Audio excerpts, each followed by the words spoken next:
नमस्कार बच्चों, आज हम इकोनॉमिक्स +2 में डिस्कस करेंगे फॉर्म्स ऑफ मार्केट। सबसे पहले इस लेसन में हम देखेंगे कि मार्केट किसे कहते हैं। मार्केट या बाज़ार ऐसी व्यवस्था, ऐसी जगह है जहाँ पर प्रोडक्शन के बाद जो बायर्स और सेलर्स इकट्ठे होते हैं और एक निर्धारित कीमत पर चीज़ों को बेचा और ख़रीदा जाता है। यहाँ वस्तुओं के साथ साथ सेवाएं भी शामिल होती हैं। तो बाज़ार व्यवस्था आप देखेंगे हर एक इकोनॉमी में ये 4 तरह की बाज़ार व्यवस्थाएं हैं। पहली है परफेक्ट कंपटीशन, उसके बाद मोनोपोली, मोनोपोलिस्टिक और ओलिगोपोली। ये 4 तरह की बाज़ार व्यवस्थाएं हम देखेंगे। तो सबसे पहले हम लेते हैं यहाँ पर परफेक्ट कंपटीशन को। परफेक्ट कंपटीशन को हम इस तरह समझ सकते हैं, यहाँ इसके जो फीचर्स दिए हुए हैं, जैसे large number of small buyers and sellers.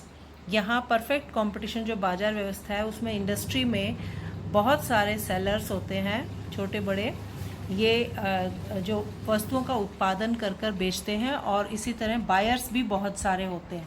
तो यहाँ पर जो एक फर्म है वो प्राइस टेकर है, ना कि प्राइस मेकर है, क्योंकि इसका जो दूसरा पॉइंट है वो इससे बिल्कुल रिलेटेड है, जैसे होमोजीनियस प्रोडक्ट, कि यहाँ होमोजीनियस प्रोडक्ट है। और होमोजीनियस यानी कि एक समान, बहुत क्लोज सब्स्टिट्यूट, एक जैसे वो प्रोडक्ट हैं, लगभग एक समान ही प्रोडक्ट, सभी फर्म्स वही चीज़ प्रोड्यूस कर रही हैं, तो उसमें परफेक्ट सब्स्टिट्यूट है। तो इस तरह प्राइस जो है वो ज़्यादा उसमें फेरबदल नहीं किया जा सकता, क्योंकि इससे फिर बायर्स जो है दूसरी तरफ शिफ्ट होने का डर होता है। तो इसलिए होमोजीनियस प्रोडक्ट होने की वजह से एक फर्म जो है यहाँ प्राइस में ज़्यादा बदलाव नहीं कर सकती, वो क्वांटिटी में बदलाव कर सकती है अपने हिसाब से। तो यहाँ प्राइस टेकर है, ना कि प्राइस मेकर। तो परफेक्ट नॉलेज, यहाँ पर जो कंज्यूमर है, कस्टमर है या बायर है, सेलर है, उसे प्राइस की पूरी नॉलेज होती है, क्वालिटी के बारे में पता होता है।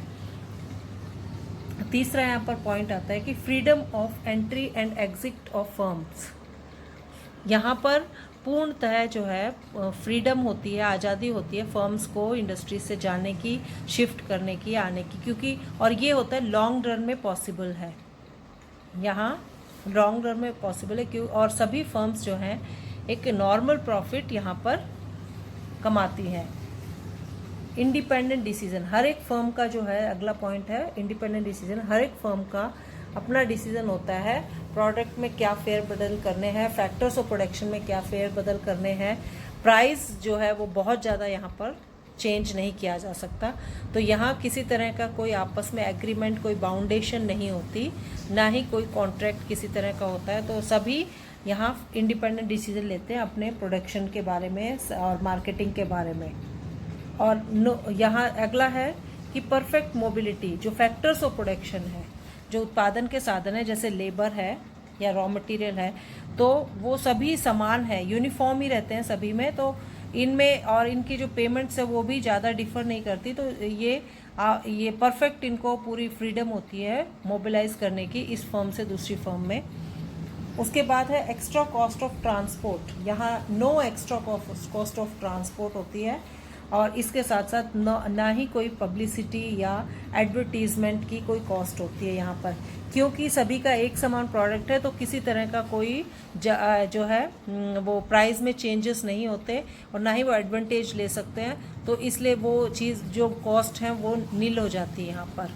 तो ये आपका जो फर्स्ट हमने मार्केट फॉर्म पढ़ी है वो है परफेक्ट कंपटीशन की।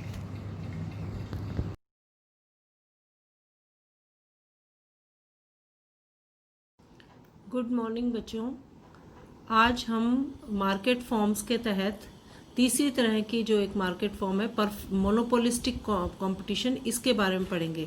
हमने पहले देखा था परफेक्ट कंपटीशन, उसके बाद मोनोपोली, और अब मोनोपोलिस्टिक। ये आपके परफेक्ट और मोनोपोली के बीच की एक मार्केट फॉर्म है। इसमें जो इंडस्ट्रीज़ हैं, जो वो उनका प्रोडक्ट जो है वो अलग अलग प्रोडक्ट ना होकर एक ही प्रोडक्ट होता है, लेकिन ये परफेक्ट कंपटीशन से थोड़ा सा भिन्न है, क्योंकि यहाँ जो एक प्रोडक्ट जो होते हैं वो अलग अलग तरह से बनाए जाते हैं। तो वहाँ परफेक्ट कंपटीशन में एक ही प्रोडक्ट था, जबकि यहाँ पर बहुत सारे बायर्स और बहुत सारे सेलर्स, जैसा कि फर्स्ट पॉइंट देखते हैं कि बहुत सारे विक्रेता होते हैं और बहुत सारे क्रेता होते हैं, लेकिन यहाँ जो प्रोडक्ट है वो अलग अलग प्रोडक्ट बनाए जाते हैं। आपको बेस्ट एग्जांपल मैं देती हूँ, जैसे कि टूथपेस्ट या गारमेंट, तो अलग अलग तरह के जो कंपनीज हैं वो गारमेंट्स बना रही हैं, लेकिन उनके डिफ्रेंशिएट होता है गारमेंट में। तो ऐसे ही टूथपेस्ट देखिए कि सेम टूथपेस्ट होता है लेकिन अलग अलग तरह, कोई हर्बल बना रहा है, कोई नमक के साथ बना रहा है, कोई कह रहा है कि उसमें कैल्शियम ज़्यादा होता है। तो इस तरह वो अलग अलग जो है सेम प्रोडक्ट बनाते हैं लेकिन अलग तरीके से बनाते हैं। तो डिफरेंट टाइप्स ऑफ प्रोडक्ट भी यहाँ से हो सकता है, और सेलर्स भी बहुत होते हैं और बायर्स भी बहुत होते हैं। दूसरा, the product is different from others, जैसे कि मैंने अभी बताया, क्योंकि यहाँ तीसरा पॉइंट इससे रिलेटेड है, क्योंकि यहाँ पर ब्रांड होते हैं, ट्रेडमार्क होता है सबका अलग अलग। जैसे गारमेंट, सभी गारमेंट बना रहे हैं लेकिन गारमेंट की अलग अलग खूबियों, अलग अलग ब्रांड के साथ आप आज के परिप्रेक्ष्य में इसको देख सकते हैं, आज की मार्केट कैसी है। तो वो इसमें मोनोपोलिस्टिक की बेस्ट एग्जाम्पल आपको मिल सकती है। तो इसमें अलग अगला होता है सेलिंग कॉस्ट, जो है सेलिंग कॉस्ट इसमें तो अलग अलग जो है वेरी कर सकती है यहाँ पर। जबकि आप देखोगे कि परफेक्ट कंपटीशन में कंपटीशन इतना ज़्यादा होता है और सेम जो है प्रोडक्ट होता है, तो वहाँ पर कॉस्ट वेरी बिल्कुल नहीं करती, क्योंकि जरा सी कॉस्ट करी तो उनके सेल पे इफेक्ट पड़ता है। लेकिन यहाँ पर क्योंकि सबका अलग अलग ब्रांड है, अलग अलग ट्रेडमार्क है, अपने डिपेंड करता है कि कितनी उनके जो है उसमें डिमांड है, तो उस अकॉर्डिंग वो अपना, या कैसी वो किस तरह का प्रोडक्ट वो बना रहे हैं, क्या उनमें क्वालिटी है, तो उसके अकॉर्डिंग वो चेंज कर सकते हैं प्राइजेस में। तो यहाँ पर जो है पब्लिसिटी, क्योंकि यहाँ दूसरा फैक्टर आता है कि क्योंकि मान लो टूथपेस्ट है तो सभी टूथपेस्ट बना रहे हैं, लेकिन अपने टूथपेस्ट को ज़्यादा अच्छा दिखाने के लिए वो उस पर पब्लिसिटी कॉस्ट, एडवर्टीजमेंट कॉस्ट वो करते हैं, तो उसका वो कॉस्ट भी उसमें इंक्लूड करते हैं। तो इसलिए प्राइस जो है वेरी कर सकता है यहाँ पर। दूसरा इसका हम देखें, नो प्राइस कंपटीशन। यहाँ पर जो है प्राइस का इतना कंपटीशन नहीं होता जितना कंपटीशन क्वालिटी का होता है, कि अपना एक प्रोडक्ट दूसरे से अलग दिखाने के लिए वो जो है ज़्यादा पब्लिसिटी उसमें करते हैं, ज़्यादा कॉस्ट इनकर करते हैं वो, लेकिन वो प्राइस में जो है कंपटीशन नहीं करते यहाँ पर।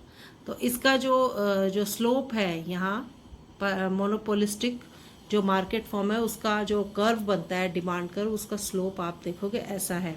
अब ये मिलता जुलता है मोनोपोली से। आप देखो मोनोपोलिक जो कंपटीशन था, मार्केट कंपटीशन, उसमें हम देख रहे थे कि उसका भी स्लोप ऐसा ही था, लेकिन यहाँ स्लोप जो है वो थोड़ा सा अलग है, वो बिल्कुल जो है स्लैंटिंग था, 45 डिग्री पे हम देखते हैं, जबकि ये थोड़ा सा स्लैंटिंग कम है, यहाँ पर जेंटल स्लोप हो सकता है तो ये भी नेगेटिवली स्लोप, यानी प्राइस वेरी कर सकता है, क्वांटिटी वेरी कर सकती है। यहाँ पर क्वालिटी से कॉम्प्रोमाइज़ यहाँ नहीं हो सकता, अदरवाइज उसकी सेल डाउन जाने का खतरा होता है।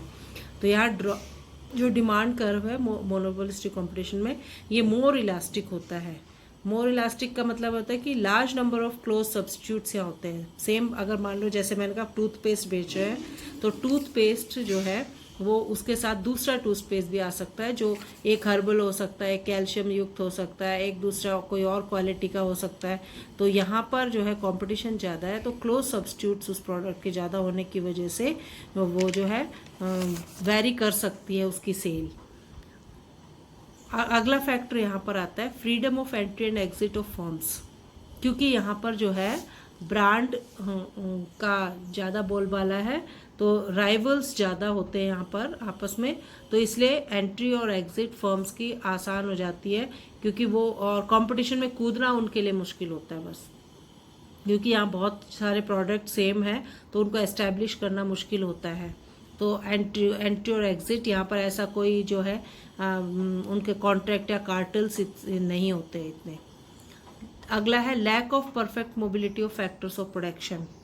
तो जो फैक्टर्स ऑफ प्रोडक्शन है यहाँ पर उनको डिफरेंट प्राइजेस अलग अलग फर्म्स में जो है for the same factors, market में जो है सेम फैक्टर्स के अलग अलग प्राइजेस उनको मिलते हैं। तो यहाँ पर जो है फैक्टर्स की लैक ऑफ परफेक्ट मोबिलिटी जो है वो होती है, यहाँ पर वो ज़्यादा मोबिलिटी नहीं करते। ठीक है, अगला है लैक ऑफ नॉलेज।